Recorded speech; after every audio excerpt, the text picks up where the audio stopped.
You go, if my wife's going to be in the 9:15 service, and I guarantee you she'll be the first one to say, yes, it's wrong. It would be wrong for you to do that. Pairs of shoes, if that's what you want. I mean,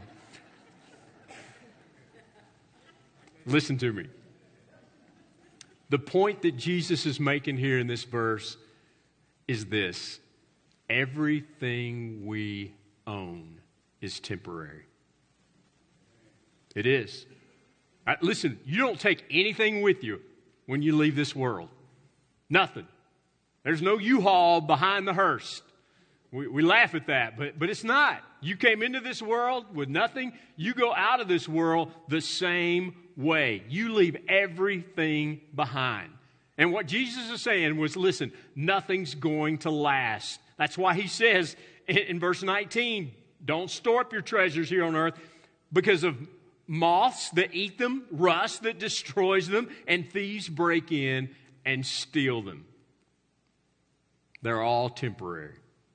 But not only is our treasure temporary, but it keeps us from following God. Paul said this in 1 Timothy 6:10. He said, the love of money is the root of all evil. Now, he didn't say that money is the root of all evil. He said the love of money of all of treasure. One is the temporary treasure, which is what we read in verse 19. The second one is eternal treasure. Look at what verse 20 says. He says, store your treasures in heaven, where moss and rust cannot destroy, thieves do not break in and steal. Now, what is treasures in heaven? Again, Jesus doesn't list those. He doesn't define it. He just says, store your treasures in heaven. Well, if you go back to the beginning of chapter 6, notice what Jesus says here. Look at verse 4. If you remember what he said here, he says, again, your Father who sees everything will reward you. 3 times he talks about rewards that we'll receive in heaven. What we do here on earth for the Lord will matter for all eternity. Loving God and loving people. That's what we do for the Lord. God's commanded us to do 2 things, right? First of all, he said, love him with all your heart. And the second, he said, love your neighbor. Love others as you love yourself. That's eternal treasure.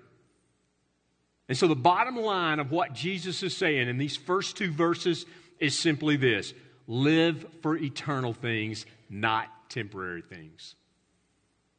You want to take something out of what he's trying to get across, live for things that are eternal, not for things that are temporary. Listen, there's basically 3 things you can do with your life.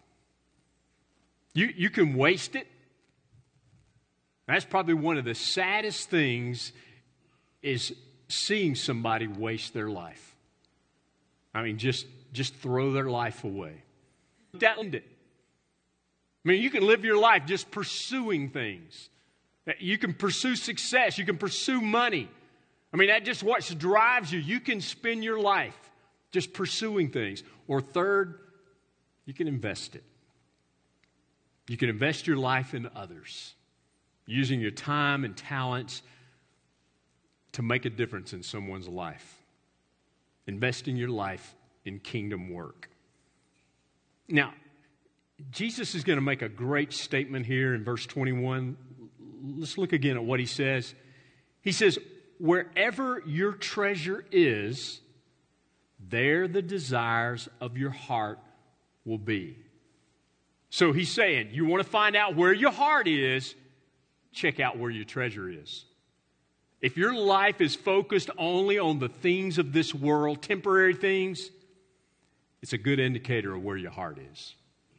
That's why when God is controlling your heart, he'll always lead you to focus on eternal things. That's just what he does. If God is controlling your heart, your life will reflect how you live for things that are eternal. Heaven. The Bible talks about us, that our focus is not to be on this world. Our focus is to be on heaven. And when your focus is on heaven, You look at what you're focused on. Let me just say it this way. How do you view your stuff? When you look at what you own, how do you view it? Are you content with what you have, or do you want more?